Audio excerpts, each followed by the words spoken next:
Last is yet to be heard about the recent explosion that rocked Ibadan, or your state capital. Governor Seyi Makinde has presented the report of the explosion to President Bola Ahmed Tinubu. Earlier, the Minister of Solid Minerals Development, Dele Alake, led a delegation of the federal government for an on-the-spot assessment to the sites of the explosion. Let's share the story with you. Almost a week after the deadly explosion shook the entire city of Ibadan, and the memory is still fresh in the minds of many residents. A few days after expressing empathy for the affected persons, the Minister of Solid Minerals Development is now physically present at the scene of the incident to assess the situation and evaluate the progress made by the responders. Clearing of the debris is almost at ground zero, and the rescue operation team remains vigilant for any potential emergencies. The minister expressed shock at the level of damage, but more shocking for him was residents who kept quiet while these illegal activities continued in the area. Kind of explosives to be stored in a residential area for years, and not a slum, in a high-profile environment where you have enlightened citizens. This is not idea of your slum. Permit my mention. Regarding the individuals responsible for these incidents, the minister says no one will be left off the hook once investigations are concluded. It will be presumptuous and precipitate for the federal government to make any solid pronouncement or categorical pronouncement on this until we have examined all the forensic analysis reports, all the investigations from all the agencies, the security agencies, the Mines Inspectorate Division of the Ministry of Solid Minerals, and the intelligence arms of the various intelligence arms of the security agencies. They are all working around the clock to ensure that there is an authentic and verifiable forensic report. The minister also visited Governor of Oyo State, Seyi Makinde, and applauded him for taking proactive measures in the midst of the crisis. He had also visited the victims of the explosion at the University Teaching Hospital in Ibadan, where he extended his wishes to the affected individuals. Olaide Oyewole, TVC News, Ibadan. Elijah, for the victims, 1 week after, almost a week after, and the security situation, the rescue operations going on there, people said they saw human parts, when evacuating the rubbles and everything. That shows you that, look, we've not had the last of the number of casualties that was recorded during that explosion. Obviously. A philosopher once said that you know a leader in times of crisis. It is only when there is crisis that you know a leader. I want to specifically commend, first of all, the Oyo State Governor for the quick response, and also at the federal level too, because this thing, the way it happened, I'm still trying to wrap my head around it. That, as the minister said, it happened in an elite area. It's like a VI or Banana Island in Lagos. So, how did whoever owns that place, how did such a person amass so much? I mean, look at the level of damage. It's like a war zone. I mean, this picture, anybody could have told you that this is Gaza, and you believe it. Yeah. So, I salute the governor, the federal government, and all the security and emergency agencies, the way they have responded. But beyond that, we must take a look at what has happened. I read in the one of our colleague, Dr. Lasisi Olagunju, of the Tribune, wrote that 3 years ago, the Tribune interviewed the man that was said to, or the Malian that was said to own the property. And he told them clearly that he has no business with Oyo State government, that is dealing with the federal government. How can you be doing business of mining solid mineral in a state and you are dealing strictly with the federal government? Don't you think because that is the arrangement we had at that time? Yes. That's you exploration mining. The truth of it also, yes, but even at that, there is what is called the local responsibility. And the federal government must not allow this to go on like that. How could a foreigner have registered a company in Nigeria? I've seen some list circulating on the social media. It says there are 3 Malians who are directors and 1 Nigerian. How did they get it registered? And then what kind of business? Well, if you are doing mining business, is it doing the mining business right there in Bodija or where? Where is the mining site? Why should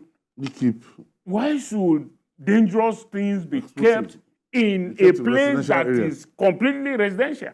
I've been to that place before, and I know people who live there, professors, judges, retired permanent secretary and all that. They are not riffraffs. They are not people who just will allow anything. But that also should send us a signal that, look, wherever you live, please don't close your eyes to anything. Because I suspect, as a colleague told me, said yesterday, that what she suspects is that in that house, maybe from time to time when they are bringing things there, security agents.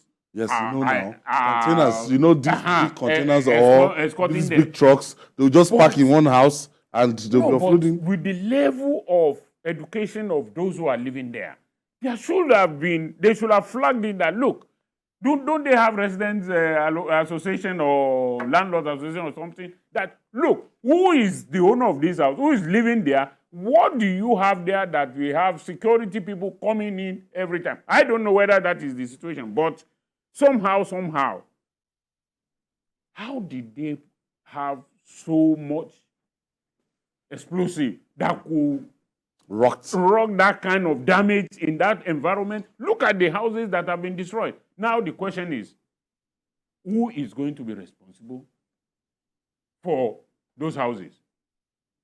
A retired man, maybe he's there. Thank God, maybe he didn't lose his life, or some must have lost their hearing senses, sense of hearing and all that.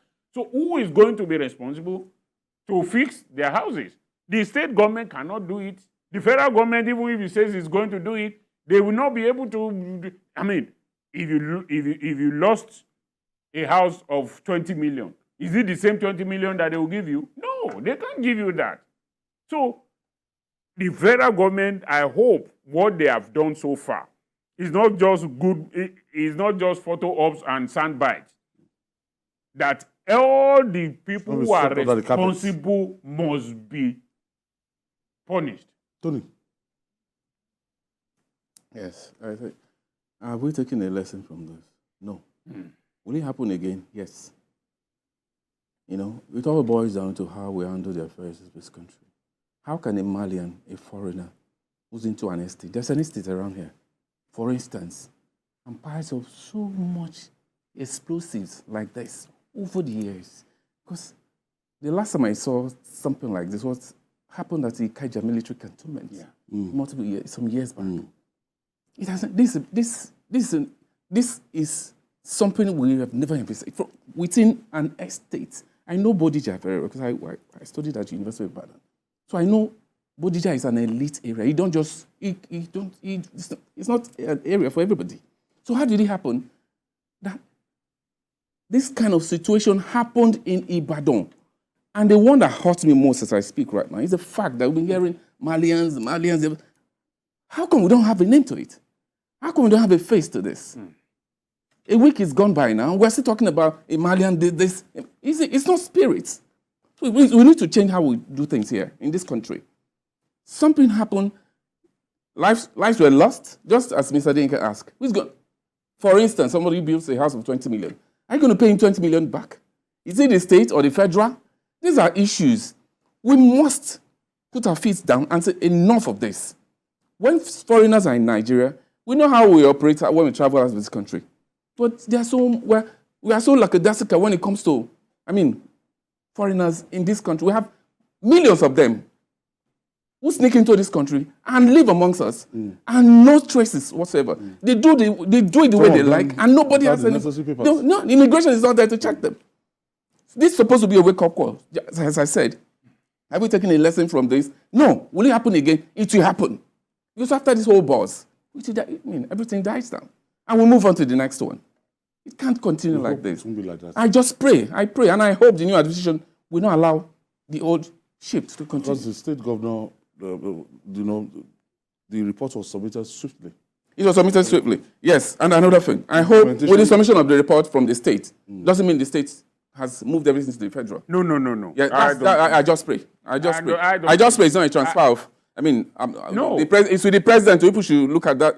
Federal. Now I've done my own bit. I hope it's not just. No, the governor cannot afford to do that because it happened in his state. As we say, in his domain. And everything. So all the victims, by whether they are citizens of Oyo State or whatever, there is liability. I pray. He has to make sure that this thing doesn't, and before he finishes his term, he must make sure that, in fact, we don't even have to stretch it that far. Before the end of this year, there must be concrete resolution that, look, this is what we have found out, these are the people responsible, this is what we are going to do, and henceforth, going forward, this is what is going to happen. Okay, I have Shino from Offa. That's Kwara State. Olashino. All right. You see, go ahead, please. About this issue of explosion blast in Oyo State. How is the government going to how do I put it, to pay these people? Because you see all this, you are talking about 20 million or so. What of the tenants that they are living in that house? How are the government going to quantify them? And again, you're talking about the student loan again. Let me come in now. You see, this student loan, we also saw how the federal money went. We also saw how this recent one, how it goes. The same thing is going to go with this present the student loan. If our law is still there, our law needs to be modified. Let's use that China law. If you are caught stealing the government money or anything, very simple. Thank you very much. Bye-bye. Olashino, thank you. Gentlemen, we have to leave it there. Olayinka Oyegwile, PhD. Thank you for your contribution. Thank you very much. Thank you so much. Thank you for your contribution. And that's our offering today. Join us tomorrow for another episode of the program. You can watch the repeat broadcast